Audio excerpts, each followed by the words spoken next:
Today we're taking a walk around Tunstall. Now, Tunstall is one of the youngest of the 6 towns. Now, I don't mean it's a young town, because there's history of mining right back in the 13th century. What I mean is, it didn't actually join the industrial pottery boom until much later than the other towns. So a lot of the architecture and the things like this park that you see were actually all designed in the Victorian era, which is why things like the high street, the swimming pool, all them sort of buildings are all relatively similar. So as you'll notice, there is parts of Tunstall that are very old, but the majority of the town is Victorian. And because the Victorians were well known for their stunning architecture, I think this is one of the reasons that Tunstall is such a beautiful, beautiful town. And a lot of that architecture has survived. We just need to take a bit better care of it. All over Stoke-on-Trent you will find parks like these. They were designed in the Victorian times for the people that work down the pits and the pots to come and have some greenery, have some fresh air, and be able to get out for the day and bring their families and get a little bit of exercise. One of the things you'll realise is the parks in Stoke-on-Trent are relatively well looked after. There's grants coming in, there's funding coming in, the grass is always cut, the plants are always well looked after. There's good facilities in a lot of them. It's just unfortunate when you look at the historical aspect, like this fountain, and fountains like the ones in Burslem Park. The damage to this is terrible. I know there's not unlimited money for these things, but there's got to be some way of maintaining them. Even if you can't turn it back into a fountain, could we fill it with soil and put plants in it? Would that not be pretty? Repair a bit of the wall? You know, there's got to be some way of generating enough funding to do that in the community. It just seems a shame to me. I do have to say though, that even though it's winter and it's raining and the spring flowers haven't quite started coming out, this is a beautiful park. The clock tower, the rockeries, the plants, the lake. It's a lovely park. And I'm so glad that they've restored these gates because they are a work of art. Absolutely stunning. What an entrance to the park. Just beautiful.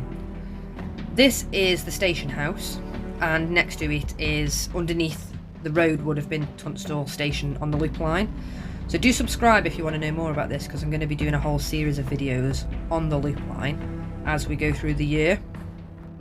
You will notice as you walk into Tunstall from the park that there is quite a mishmash of different types of buildings in Tunstall, as well as the Victorian architecture that we talked about earlier. Like, I love this building. This is one of my favourites. I know it's probably overlooked quite often, but I just like the combination of the red brick and the stone. I just think it makes it stand out. I really like it. Now, I have no words for this building. How does something that has been up for such a short amount of time look so terrible?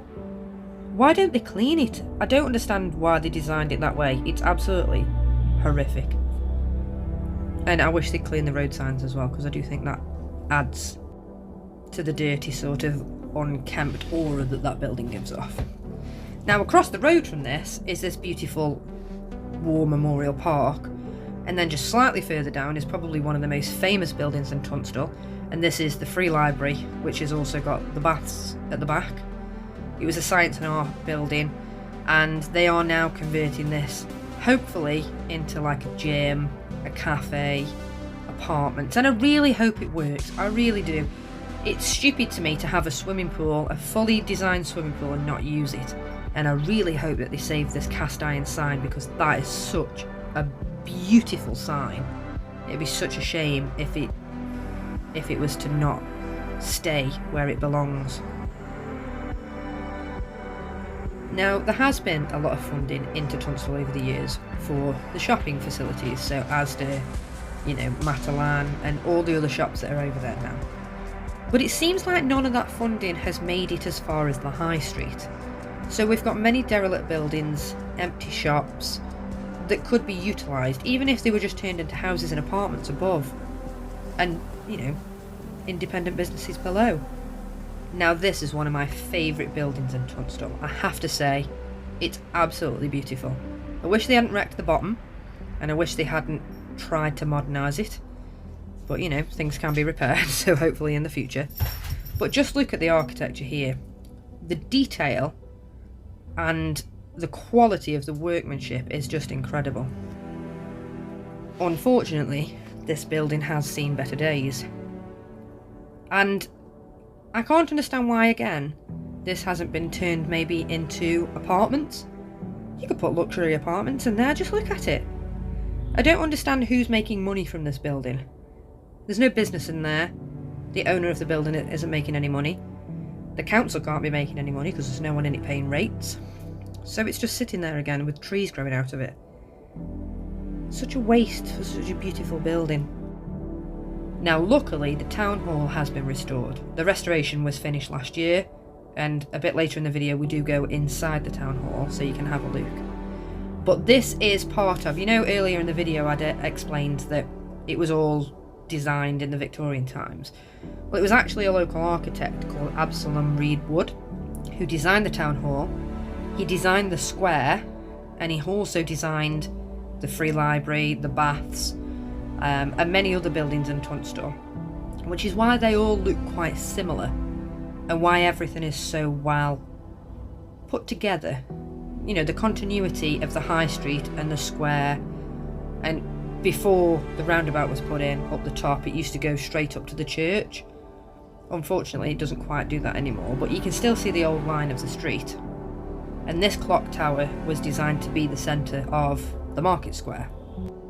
I do love this little pub. If you go onto my blog, I've recently done before and after pictures of Tunstall, and it seems that this pub was here probably before the square was, although I can't find any old pictures. I have to say, it doesn't seem to have changed much over the last few hundred years, and I love that.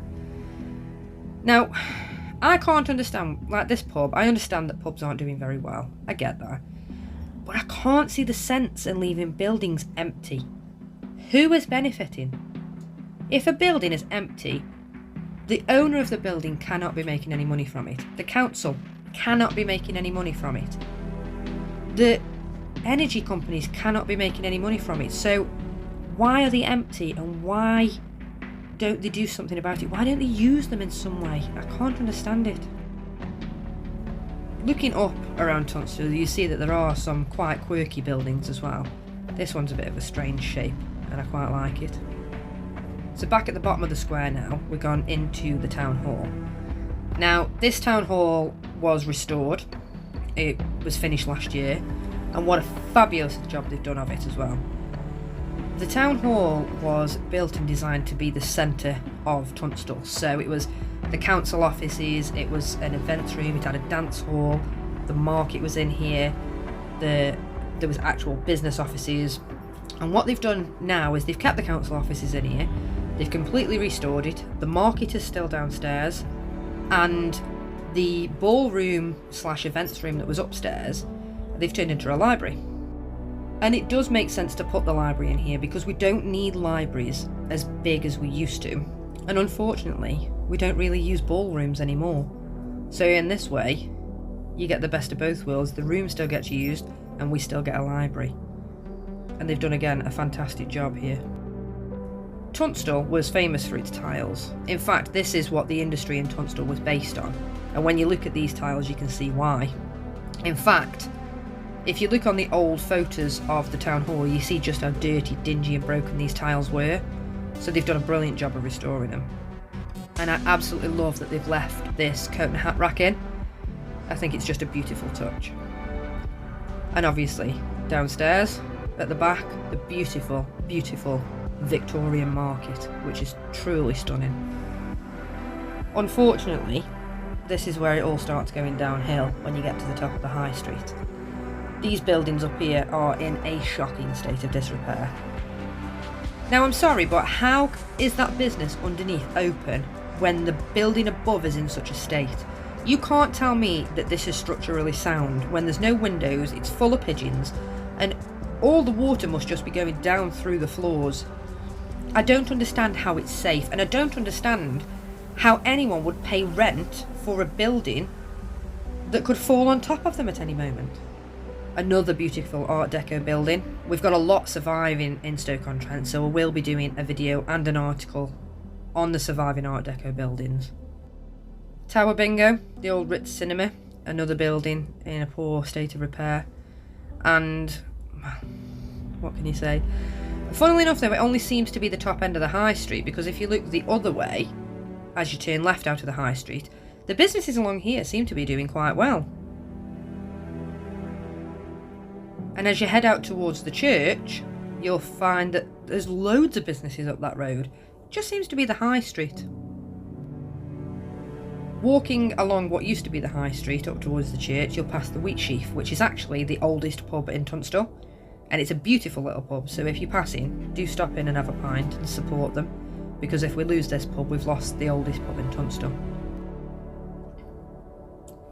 I love ghost signs, and this one's brilliant because this is actually a ghost sign for an abattoir and fresh food.